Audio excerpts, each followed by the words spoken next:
శ్రీకృష్ణ పరబ్రహ్మణే నమః. అరుణాయ నమః, అచలాయ నమః, రమణాయ నమః, రామకృష్ణాయ నమః, శ్రీదత్తగురుభ్యో నమః. మనం రోజుకొక శ్లోకం శివానందలహరి చెప్పుకుంటున్నాం. ఈరోజు 50వ శ్లోకం. ఇది వెరీ వెరీ ఇంపార్టెంట్. అందరూ కూడా బై హార్ట్ చేయండి.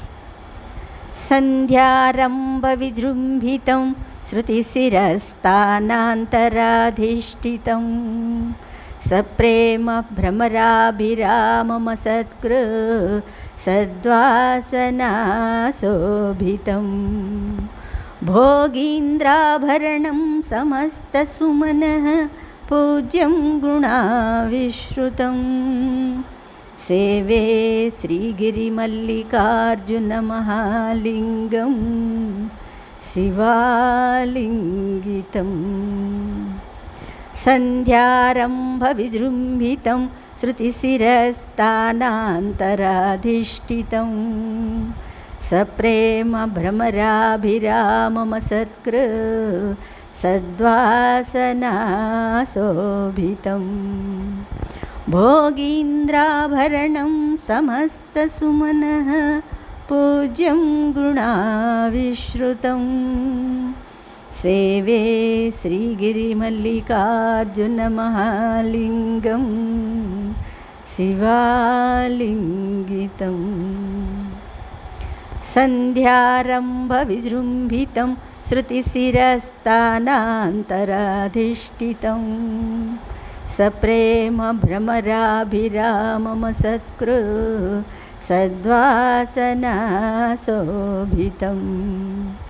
భోగీంద్రాభరణం సమస్తసుమనః పూజ్యం గుణావిష్కృతం సేవే శ్రీగిరిమల్లికార్జునమహాలింగం శివాలింగితం. కృష్ణయ్య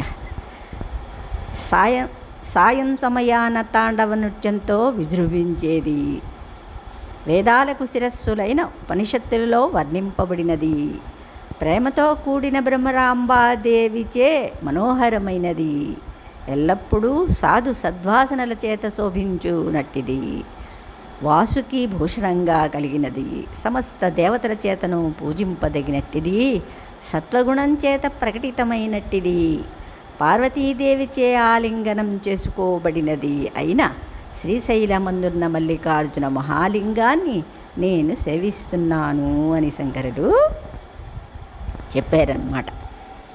ఇక్కడ మనం అర్థం చెప్పుకోవాలి కదా. సంధ్యారంభ అంటే సాయంకాలమందు విజృంభితం తాండవ నృత్యమున విజృంభించునట్టియు పుష్పములు వికసించునదియు అంటే ఇక్కడ మధ్య చెట్టు కింద కూర్చున్నారు కదా. శృతి శిరస్థానాంతర అంటే వేదములకు అయిన ఉపనిషత్తులను ఇతర స్థలమందు అంటే చెవుల యందు తల మీద అధిష్ఠితం అంటే భోజ్యముగానున్నదియు అనగా తెలియబడునదిగానున్నదియు అంటే ఏమిటి? మన వేదాల్ని శ్రవణం చేస్తాము, బుద్ధిలోని గ్రహిస్తాం కదా, అందుకని చెవులకి తల మీద అలంకరింపబడినది. సప్రేమ ప్రేమతో కూడిన భ్రమరా అంటే భ్రమరాంబిక చేతను భ్రమరాంబ కదా. భ్రమర అంటే తుమ్మెదలు అవునా. భ్రమరాంబిక అంటే చేతను అంటే ఇక్కడ రెండు అర్థాలు కూడా వస్తాయి. తుమ్మెదల చేతను అభిరామం అంటే మనోహరమైనట్టియు అసకృత్ ఎల్లప్పుడూ సద్వాసన సాధువుల యొక్క భావన చేత అంటే మంచి సువాసన చేత అని అక్కడ చెప్పుకోవచ్చు. సాధువులకి ఎలా ఉంటుందండి? ఇక్కడ మంచి ఆలోచనలు అనమాట. సద్వాసనలు అంటే మంచి ఆలోచనలు. శోభితం ఒప్పునట్టియు భోగీంద్ర అంటే వాసుకి అంటే భోగవంతులకు ఆభరణం అంటే భూషణములుగా కలిగినట్టియు అంటే భూషణమైనట్టిదియు సమస్త సుమనః ఎల్ల దేవతల చేతను పూజ్యం పూజింపదగినట్టియు గుణ సత్వగుణము చేత అంటే ఇక్కడ ఏంటి? సత్వగుణం అంటే ఏమిటి? ఇక్కడ సుగంధ గుణములచే అవునా. ఆవిష్కృతం అంటే ప్రకటితమైనట్టియు శివాలింగితం పార్వతీదేవి చేత కౌగిలించకొనబడిన శ్రీగిరి, శ్రీశైలమందున్న మల్లికార్జున, మల్లెతీగ అల్లుకొన్న మద్ది చెట్టును బోలిన మహాలింగం, పరమాత్మ సూచకమైన మహాలింగమును సేవే భజించుచున్నాను అన్నారు. అంటే శ్రీశైల పర్వతమందున్న మల్లికార్జున మహాలింగము మల్లెతీగ అల్లుకొన్న మద్ది చెట్టుతో పోల్చి వర్ణింపబడినది. అక్కడ శంకరులు మహాకవి. కవి ఎందుకయ్యారంటే ఆయన సౌందర్యలహరిలో అమ్మవారిని స్తుతించారు. ఎవరైతే అమ్మ స్తనాన్ని ఒక్క చుక్కైనా తాగుతారో అంటే ఏమిటి, ఆవిడ యొక్క ఆనందాన్ని ఎవరైతే అనుభవిస్తారో అని ఇక్కడ అర్థం సుమండి. వాళ్ళకి కవిత్వం ఆసువుగా అలా వచ్చేస్తుంటుందన్నమాట. అంతటి శంకర్లు రచించారు కాబట్టి శంకర్లు రచించిన ప్రతి శ్లోకం కూడా అమృతమే అన్నమాట. అవునా? అది మద్ది చెట్టుతో పోల్చి వర్ణింపబడినది. ఈశ్వరుడు సాయంకాలమున తాండవ నృత్యముతో భక్తులను ఆనందపరచును. అది పుష్ప వికాసములతో తాండవించి ఆనందపరచును. శివుడు శ్రీశైలమందుగాక ఉపనిషత్తులయందుండును. దాని పుష్పములు శ్రవణములయందు శిరస్సులయందు అలంకారములుగా నుండును. మల్లికార్జునుడు భ్రమరాంబతోడను అర్జున వృక్షము భ్రమరములతోడగూడి ఒప్పును కదా. ఈశ్వరునకు సద్వాసన అనగా సాధు భావన యొక్క శోభము, దాని సువాసన యొక్క శోభము గలదు. అంటే ఏమిటి, శివునికి సత్పురుషులంటే కూడా ఇష్టం అన్నమాట. ఎంతసేపు కూడా ఆ సాంగత్యంలోనే. మరి అలాగే కదా దక్షిణామూర్తి అవతరించింది. దక్షిణామూర్తి శిష్యులు ఎలాంటి వాళ్ళు? వృద్ధులు. ఆయన చాలా బాల్య వయస్సులో ఉన్నవారు. అంటే ఏమిటి, ఇక్కడ జ్ఞానంలో ఆయన గొప్పవారు. ఇక్కడ శారీరక వయస్సుతో సంబంధం కాదనమాట. అందుకని పరమేశ్వరుడు ఎప్పుడూ కూడా సద్గోష్ఠి సత్పురుషులతోనే ఉంటాడు కాబట్టి ఆ సువాసన అన్నమాట ఇక్కడ చెప్తున్నారు. దాని సువాసన యొక్క శోభయు గలదు. భోగీంద్రుడనగా శేషాహి శివుని ఆభరణము, శేషుడు కదా. భోగీంద్రులనగా మహాభోగవంతులకు దాని పూలు అలంకారములు. శివుడు సుమన పూజ్యుడనగా సర్వదేవతల చేతను పూజింపబడువాడు. దాని పుష్పముల కంటెను అంటే దాని పుష్పము అన్ని పుష్పముల కంటెను మిక్కిలి శ్లాఘనీయములు. భగవంతుడు సత్వము వలన తెలియబడును.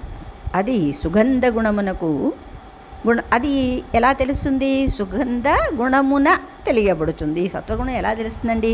వీడు చాలా మంచివాళ్ళని అంటారు. ఎలా అనేస్తాం మనం మంచివాళ్ళు అని? వాళ్ళలోని ప్రేమ అధికంగా ఉంటుంది, రాగద్వేషాలు ఉండవు, అలా తెలియబడుతుందన్నమాట. అట్టి మల్లికార్జున దేవుని భజించెదను అన్నారు.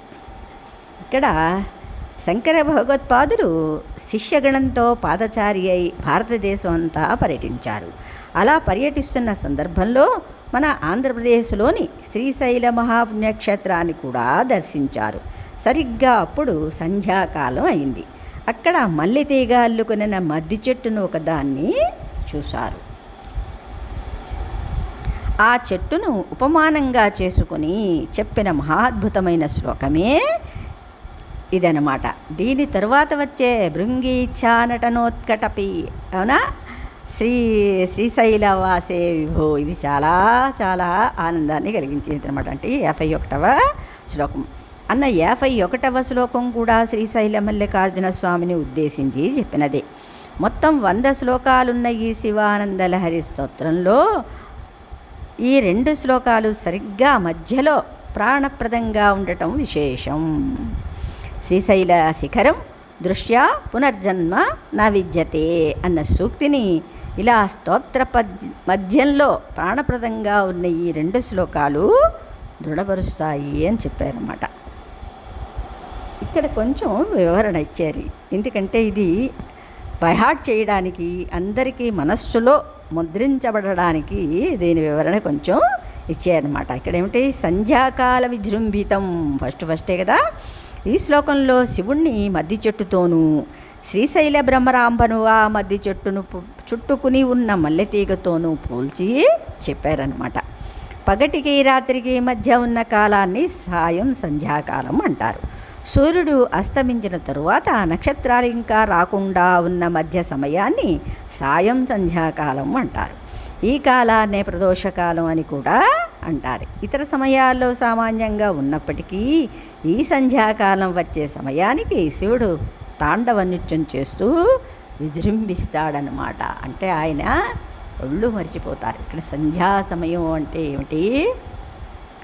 అది తురీయ స్థితి అన్నమాట. అంటే అటు నిద్ర కాదు, ఇటు మెలకువ కాదు, ఆ రెండిటి స్థితిలో ఉండేదే తురీయ స్థితి అన్నమాట. అలాంటి స్థితి విజృంభిస్తూ ఉంటా. అందుకనే ఆ సంధ్యా సమయంలో శివస్మరణ చేయమని మన పెద్దవాళ్ళు చెబుతారు. మద్ది చెట్టు కూడా ఈ ప్రదోషకాలంలో పూలు విరిసి విరాజిల్లుతుందన్నమాట. శృతిశిరాస్థానాంతరాధిష్ఠితం అన్నారు. అంటే ఉపనిషత్తుల్లో పరమేశ్వరుడైన శివుని గురించి ప్రతిపాదింపబడుతుంది. అలాగే ఇతర పుణ్యక్షేత్రాలలో కూడా శివుని ప్రారంభం వైభవం ఉంటుంది. అందుకని ఉపనిషత్తుల్లో అధిష్ఠించి ఉండేవాడని శివుని పరంగా ఈ విశేషణం చెల్లుతుంది. పూజానంతరం అంటే మద్ది చెట్టు యొక్క పూలు చెవుల్లోనూ శిరస్సు మీద కూడా శ్రీ పరమేశ్వర ప్రసాదం శిరస గృహణామి అంటారు కదా. గృహణామి అని ఆడవాళ్ళు తలకట్టులోనూ మగవాళ్ళు చెవుల్లోనూ పెట్టుకుంటుంటారు. సంస్కృతంలో చెవుల్ని శృతులని, తలని శిరస్సని అంటారు. అంటే ఈ చెవులు తలలు శృతి శిరస్సులన్నమాట. అంటే శృతులు మనం తెలుసుకోవడానికి ఈ రెండే ముఖ్యమైనవి. అంటే వీటికి శిరస్సు లాంటివన్నీ అన్నారన్నమాట. శృతులు అంటే వేదాలని అర్థం. ఈ వేదాలకు శిరస్థానంలో పోల్చదగినవి ఉపనిషత్తులు. అందుకని ఉపనిషత్తులను శృతి శిరస్సులు అంటారు. శృతి శిరస్సులను అధిష్ఠించడం అంటే శివుని పరంగా ఉపనిషత్తుల్లో ప్రతిపాదింపబడేవాడని, మద్ది చెట్టు పరంగా దాని పూలు చెవుల్లోనూ నెత్తి మీద పెట్టుకునే సంబంధం కలిగినది గాను ఈ విశేషణం చెల్లుతుంది. ఇక స్థానాంతరాలంటే పుణ్యక్షేత్రాల్లో అధిష్ఠించి ఉండేవాడని శివుని పరంగాను, ఆ స్థానాంతరాల్లో అంటే పుణ్యక్షేత్రాల్లో భగవదర్పణం కోసం పూలు విరివిగా భక్తుల చేతుల్లోనూ అంగళ్ళలోనూ అధిష్ఠించి ఉంటాయని పూలపరంగా చెప్పుకోవాలి అన్నారు. అంటే మనం చూస్తూనే ఉంటాం కదా, ఎక్కడ ఏ దేవుడు ఉంటే వాటికి సంబంధించిన పుష్పాలే ఎక్కువగా ఉంటూ ఉంటాయి అన్నమాట. అవునా? అమ్మవారి కోవిలికెట్లకి వెళ్ళండి, అక్కడ తామర పువ్వులు, అవునా, కమల పువ్వులు, అన్నీ సంపెంగ పువ్వులు, ఇవన్నీ ఉంటాయి అమ్మవారికి. అలాగే శివాలయానికి వెళితే అక్కడ మారేడి ఆకులు, ఇలాగా మద్ది పూలు ఉంటాయి అన్నమాట. అందుకని దాన్ని స్థానాంతరాధిష్ఠితం అన్నారన్నమాట. సప్రేమ భ్రమరాభిరామం అంటే ప్రేమతో కూడిన భ్రమరాంబిక సరసన మనోహరంగా ఉన్న అని శివుని పరంగాను. భ్రమరం అంటే తుమ్మెద కాబట్టి పూలపై వ్రాలి ఉండే తుమ్మెదలతో మనోహరంగా ఉన్న మద్ది చెట్టు పరంగాను అర్థం చెప్పుకోవచ్చు. అసకృత సద్వాసన శోభితం అన్నారు. సకృత్ అంటే ఒక్కసారి అని, అసకృత్ అంటే ఎల్లప్పుడూ అని అర్థం. ఈ శ్లోకాలు మనం సంస్కృత శ్లోకాలు చదువుతూ ఉంటే ఆ పదాలు మనకి ఆటోమేటిక్గా అర్థమైపోతాయి అన్నమాట. ఎప్పుడూ ఆశ్రయించుకుని ఉండే సాధు పుంగవుల పవిత్ర భావాలతో శోభిల్లుతూ ఉండేవాడని, లేదా భక్తులను అనుగ్రహిద్దామనే సద్భావనతో ఎప్పుడూ ఉండేవాడని శివుని పరంగాను, అల్లుకున్న మల్లెపూల సువాసనతో శోభిల్లేదిగా మద్ది చెట్టు పరంగాను అర్థం చేసుకోవాలి. ఏమంటారు? అసకృత సద్వాసన శోభితం. భోగీంద్రాభరణం అంటే భోగి అంటే సర్పము అని అర్థం. భోగీంద్రుడు అంటే సర్పరాజు అయిన వాసుకిని సూచిస్తుంది. ఈ వాసుకిని మెడలో ఆభరణంగా కలిగిన వాడు అని శివుని పరంగాను. భోగీంద్రులు అంటే మహాభోగ సంపన్నులు అని అర్థం చెప్పుకుంటే వీరికి పుష్పాలు అలంకారప్రాయం కాబట్టి భోగీంద్రులకు ఆభరణప్రాయంగా చెల్లు సంబంధము కలిగినది అని మద్ది చెట్టు పరంగా కూడా అర్థం చెప్పుకోవచ్చు. ఇప్పుడు చూడండి, కవులు, పెద్ద పెద్ద కవులుకి ఏంటంటే వేస్తారండి వాళ్ళ మెడలోని ఆభరణాలుగా ఏముంటాయి?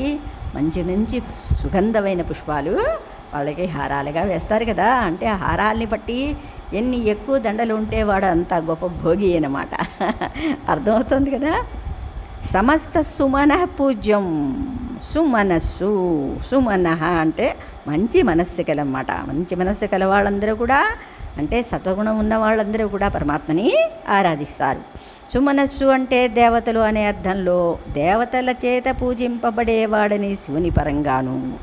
సుమనస్సులంటే మంచి పుష్పాలనే అర్థం తీసుకుంటే పూలలో ఎక్కువ శ్లాఘనీయము అని మద్ది చెట్టు పరంగాను అర్థం చెప్పుకోవాలి అన్నారు. తర్వాత గుణావిష్కృతం మంచి గుణములచే ప్రకటితమయ్యేవాడని శివుని పరంగాను. గుణము అంటే దారము అనే అర్థంలో దారాలచే సూత్రీకరింపబడే పూలతో సంబంధం కలిగిన అనే అర్థంలో మద్ది చెట్టు పరంగాను.